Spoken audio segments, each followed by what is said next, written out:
ഇജ്തിഹാദ് നടത്തി ഒരു വിഷയം ഗവേഷണം നടത്തി അതിൽ നിന്നൊരു നിയമം കണ്ടുപിടിച്ച് പറയാൻ റസൂലിന് അവകാശം കൊടുത്തിട്ടില്ല അല്ലാഹു.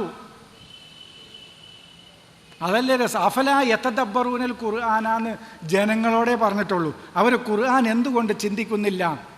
ഇജ്തിഹാദ് എന്നുള്ള വാക്കെന്നെ ഖുർആനിലില്ല. പിന്നെ വന്ന വാക്ക് തദബ്ബുറുള്ളൂ, ചിന്തിക്കുക. അതെന്നെ നബിയോട് പറഞ്ഞിട്ടില്ല. നീ എന്തുകൊണ്ട് അള്ളാഹുവിൻ്റെ വചനം ചിന്തിക്കുന്നില്ല എന്ന് നബിയോട് ചോദിച്ചിട്ടില്ല. അള്ളാഹു ഖുർആനിൽ എവിടെയും ചോദിച്ചിട്ടില്ല. ഞാൻ കണ്ടിട്ടില്ല. നിങ്ങൾ കാണുകയാണെങ്കിൽ പറഞ്ഞെന്നോളിയും, കുഴപ്പമൊന്നുമില്ല. നീ എന്തുകൊണ്ട് മുഹമ്മദേ അള്ളാഹുവിൻ്റെ വചനത്തെക്കുറിച്ച് ചിന്തിക്കുന്നില്ല എന്ന് നബിയോട് അള്ളാഹു ചോദിച്ചിട്ടില്ല. ചോദിക്കാൻ പറ്റിയ ഒരു സന്ദർഭം ഉണ്ടായിരുന്നു, അവിടെ പോലും അള്ളാഹു ചോദിച്ചില്ല. ചോദിക്കാൻ പറ്റിയ സമയമുണ്ട്. കിതാബുൻ അൻസൽനാഹു ഇലൈക മുബാറക്കുൻ. അൻസൽനാഹു ഇലൈക എന്ന് നബിയോട് പറഞ്ഞു. നിനക്ക് ഞാൻ ഈ കിതാബ് ഇറക്കി തന്ന ഈ കിതാബ് മുബാറക്കുൻ, അനുഗ്രഹീതമായ ഈ കിതാബ് ഞാൻ ഇറക്കി തന്നിരിക്കുന്നു.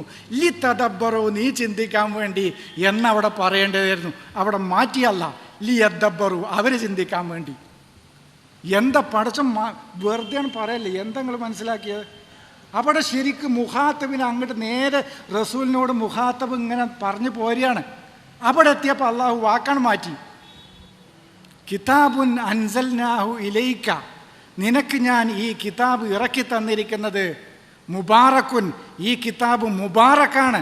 ഇതിന്ന് പൊട്ടി തൂളിച്ചുണ്ടാവും ആശയങ്ങൾ, അതാണ് മുബാറക്ക്. ഇത് ഓരോ മനുഷ്യ ബുദ്ധിക്കും കിട്ടുന്നതിനനുസരിച്ച് ഇതിങ്ങനെ തൂളിച്ചുണ്ടാവും. അതെന്തിനാണ്? അത് തൂളിച്ചുണ്ടാകുന്ന ഈ കിതാബ് എന്തിനാണ് ഞാൻ നിനക്കിറക്കി തന്നത്?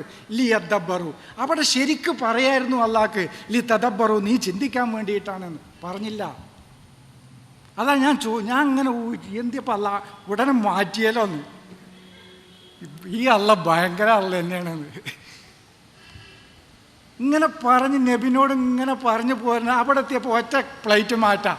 നബിക്ക് ചിന്തിക്കാൻ അവകാശം കൊടുക്കുക. ഇത് പറയാം, അള്ള പറഞ്ഞ കിതാബാണ് പറഞ്ഞു കൊടുക്കുക. അതാ നബിയുടെ ഡ്യൂട്ടി. ഒമാ